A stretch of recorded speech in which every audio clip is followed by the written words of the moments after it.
Hello, ladies and gentlemen. Welcome to Brain Gist. Today, I want to talk about what exactly is insomnia. It is a fairly common disorder.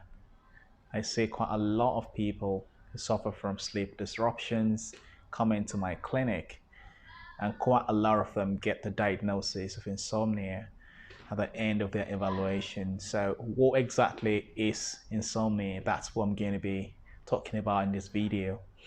So I encourage you to stick around till the end and get all of the details of this presentation, as I believe it's going to be of immense benefit to you and to people around you.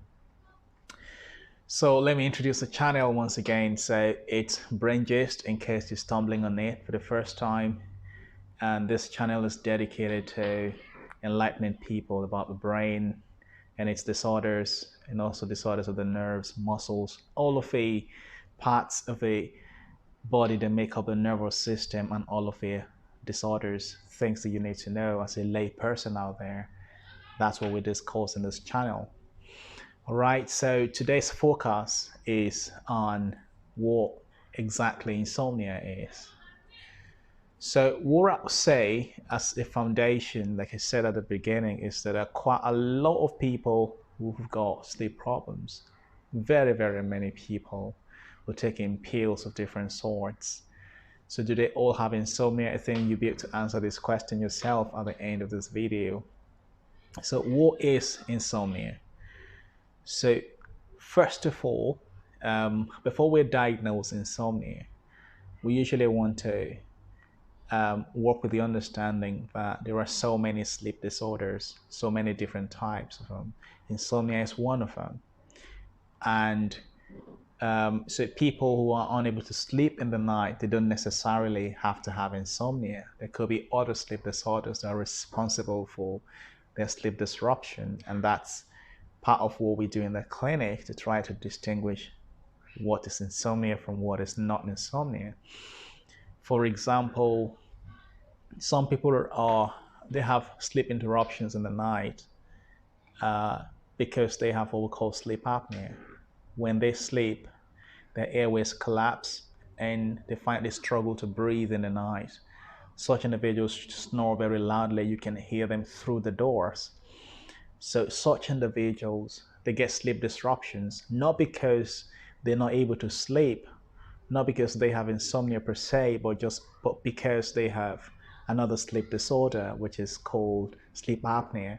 So that needs to be diagnosed in its own right and treated as such. So that wouldn't be insomnia. Then the second one is, and before I go to the second type, such people could actually have broken sleep because they wake up multiple times in the night. And such people could also sometimes wake up with unrefreshing sleep. No matter how long they've slept for, they wake up unrefreshed because through the night they have these episodes where they're not breathing properly, the brain is not getting enough oxygen, so it's starved and they wake up tired and unrefreshed. Now we move on to another type of sleep disorder just to help us understand insomnia. So another type of sleep disorder is what we call circadian rhythm problems. So circadian rhythm talks about our biological clock. We all have an inherent biological clock that cues us to sleep and cues us to wake up.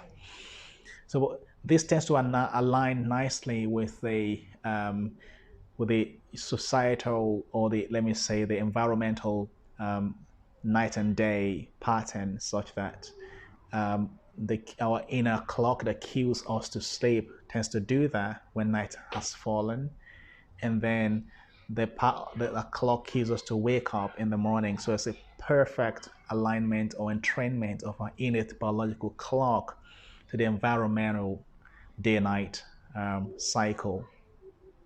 But in some individuals, they have a misalignment between their internal clock and the environmental day-night cycle. And as a result, at the time that they expect themselves to go to bed, or society expects them to do so, that biological clock isn't ready. So they go to bed, for example, at 10 p.m., but they just lie there and keep, looking at the ceilings and counting the, So we see they count the ceilings, for example, or they keep staring into space and twisting and turning in bed without being able to sleep until, say, 2 a.m.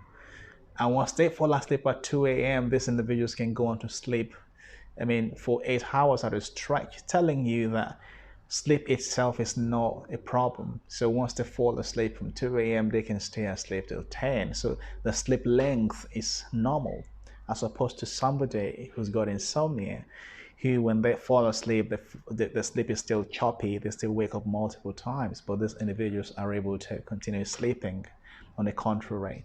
So what happens is just that their biological clock is different. So for such people, they have a circadian rhythm problem. And what we need to do is to diagnose it and help to realign their circadian rhythm.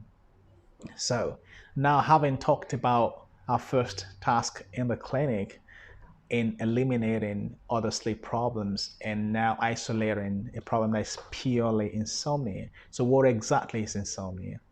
So insomnia has to do with difficulty falling asleep, difficulty staying asleep, or waking up earlier than the intended time. Okay, so these three entities are what constitute insomnia. For example, most of us would fall asleep when we get to bed within 20, 30 minutes.